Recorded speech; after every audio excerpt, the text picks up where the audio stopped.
Hey on my duck YouTube, welcome back to a new video with Rams fan YT. In today's video, we'll be looking at the history of Queen's Park Rangers, which I've personally been quite fascinated into because I always wondered how they got their name. The club was actually formed in 1886.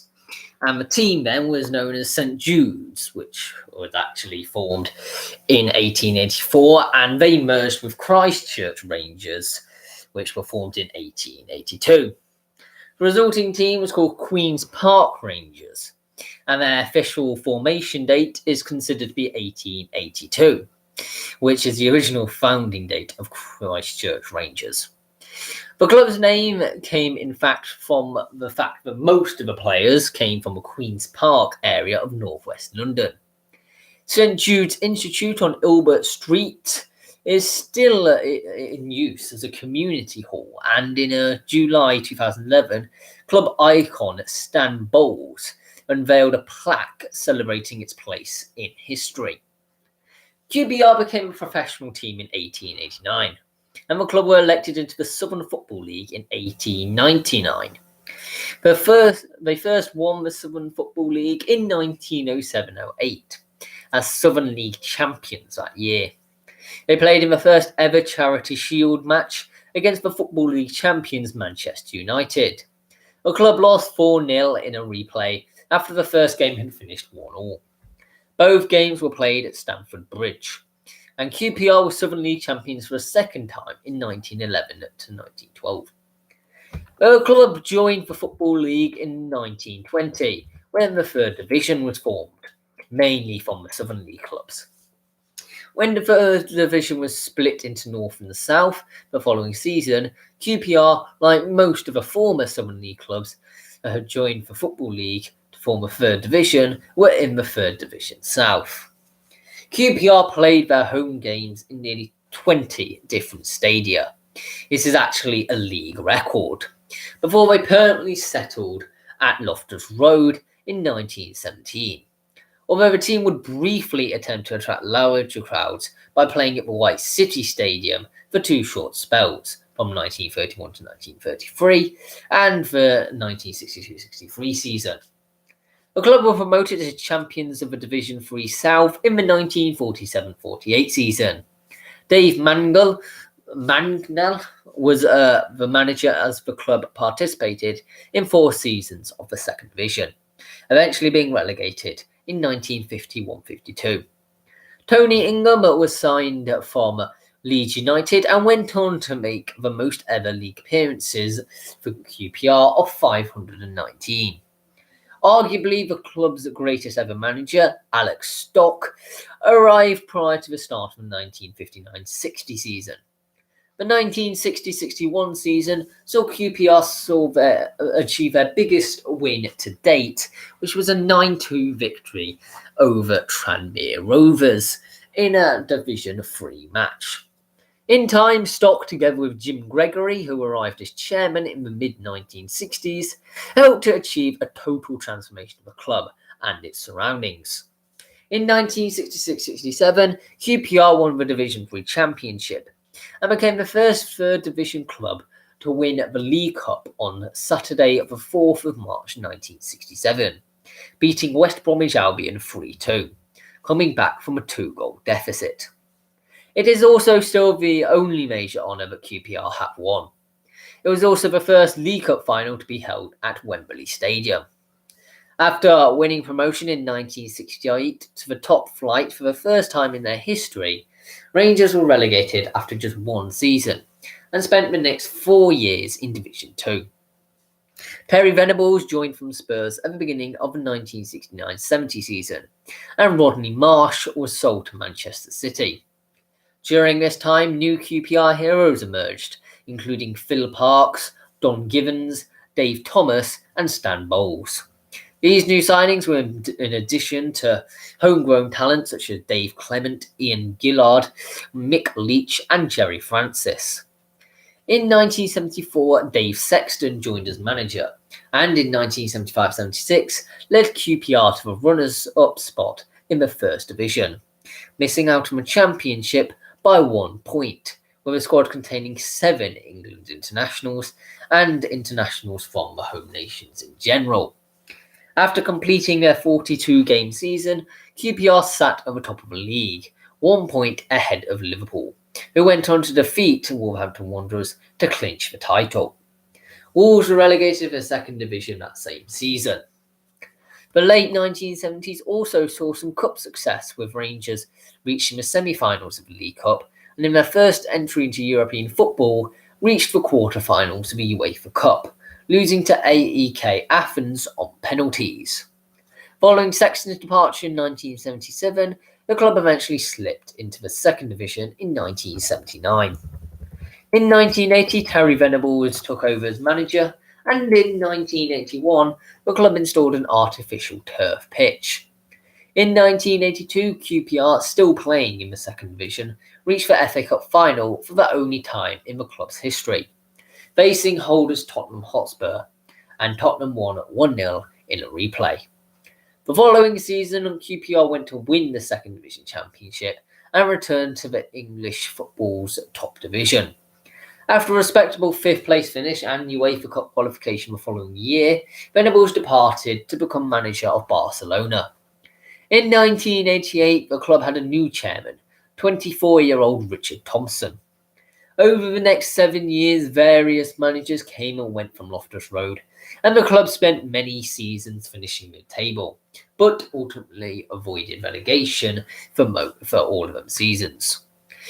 The most successful season that came during this period was the 1987-88 season, in which QPR finished 5th, missing out on a UEFA Cup campaign due to the ban on English clubs in European competition as a result of the Heysel Stadium disaster. They were also runners-up in the 1986 League Cup, losing to Oxford United. Gerry Francis, a key player in the 1970s QPR side, who had proved himself as a successful manager with Bristol Rovers, was appointed manager in the summer of 1991. In the 1991-92 First Division campaign, they finished mid-table in the league and were founding members of the new Premier League, finishing 5th as the top London club. In the 1992-93 inaugural season, Francis oversaw one of QPR's most famous victories, the 4-1 win at Old Trafford in front of live TV on New Year's Day 1992. Midway through the 1994-95 season, Francis resigned and very quickly became manager of Tottenham Hotspur, and Ray Wilkins was installed as player manager. Wilkins led QPR to an 8th place finish in the Premiership. In July 1995, the club's top goalscorer, Les Ferdinand, was sold for a club record fee of £6 million to Newcastle United. QPR struggled throughout the following season and were relegated at the end of the 1995-96 season.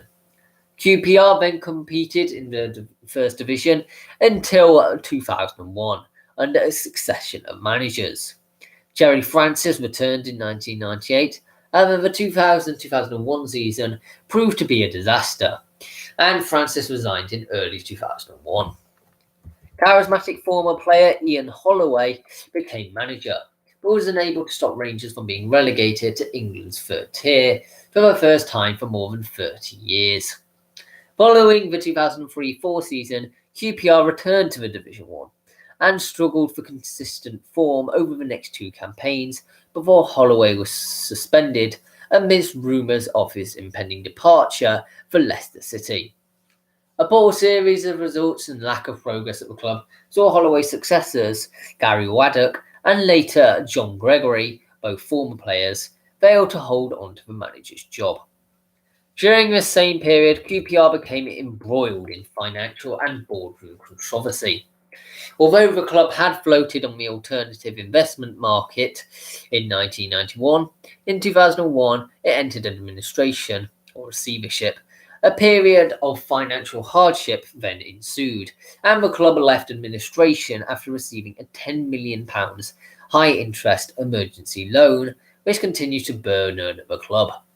Scandals involving the directors, shareholders and others emerged in the 2005-06 season, and included allegations of blackmail and threats of violence against the club's chairman, Gianni Palladini. In an unrelated incident, QPR were further rocked by the murder of youth team player Kieran Prince on the 18th of May 2006. And my thoughts go out to him and his family and close friends. And in August 2007, the death of the teenager and promising first-team player Ray Jones in a car crash. Also, my same condolences go to his family and friends. Following this low point in the club's history, as Rangers also faced mounting financial pressure, in the same month, it was announced that the club had been bought by a wealthy Formula One businessman, Flavio Briatore and Bernie Eccleston. During the 2007-8 season, Rangers competed in the Football League Championship. John Gregory's reign as manager came to an end in October 2007 after a string of poor results left QPR at the bottom of the championship, and he was replaced by Luigi Di Canio until the end of the 2007-8 season. Further investment followed in early 2008 as the club looked to push for promotion to the Premier League within 4 years, on the back of greater financial stability. On the 14th of May 2008, Ian Dowie was announced as manager to begin the campaign to return Rangers to the top flight. However, on the 24th of October 2008, Dowie was sacked after just 15 games in charge of the club. On the 19th of November 2008, QPR named former Portugal midfielder Paulo Sousa as one of their new first-team coach. However, on the 9th of April 2009, his contract was terminated after he allegedly divulged confidential information without authority. On the same day as Sousa's sacking, player-coach Gareth Ainsworth was appointed as player-caretaker manager for a second time. In June 2009, Jim Maggleton, I don't know where I'm getting the word John from, was named as new manager of QPR. Despite leading QPR to a good start in the 2009-10 season, a loss of form combined with an alleged headbutting incident with Hungarian midfielder Akos Buzasaki saw the club further embroiled in controversy. Maggleton left the club by mutual consent on the 16th of December 2009, along with his assistant John Gorman. They were replaced by Paul Hart and Mick Harford on the next day. Less than a month and only 5 games after becoming player-manager at QPR, Hart parted with the club on the 14th of January 2010. The reasons for his leaving of the club were unstated, and I still don't think they're known. On the 30th of April 2011, QPR secured promotion to the Premier League by winning the championship with a 2-0 win over Watford. A subsequent FA investigation involving QPR's acquisition of Alejandro Forlin threatened to deduct points from the side and put their promotion into jeopardy. The investigation concluded on the 7th of May 2011 with QPR found to be at fault in 2 of the 7 charges and received an £875,000 fine. However, there were no points deducted by the FA and QPR's promotion to the Premier League was secured. In January 2012, club chairman Tony Fernandez appointed Mark Hughes as team manager, 36 hours after the previous incumbent Neil Warnock was sacked. Following a tough start to his Loftus Road career and after a run of 5 straight home wins, Hughes and QPR escaped relegation despite a dramatic 3-2 defeat at Manchester City on the last day of the season, the Aguero goal we all know about. On the 23rd of November 2012, Mark Hughes was sacked on the back of a poor start to the 2012-13 season. Having amassed only 4 points in 12 games and with a club languishing at the bottom of the Premier League, despite significant financial investment in new players in the 11th month of Hughes' tenure. A day later, Harry Redknapp was confirmed as the new manager, and on the 28th of April 2013, in a 0-0 draw against fellow relegation rivals Reading, and with 3 games of the season left to play, QPR were relegated from the Premier League down to the Championship after 2 seasons in the top flight.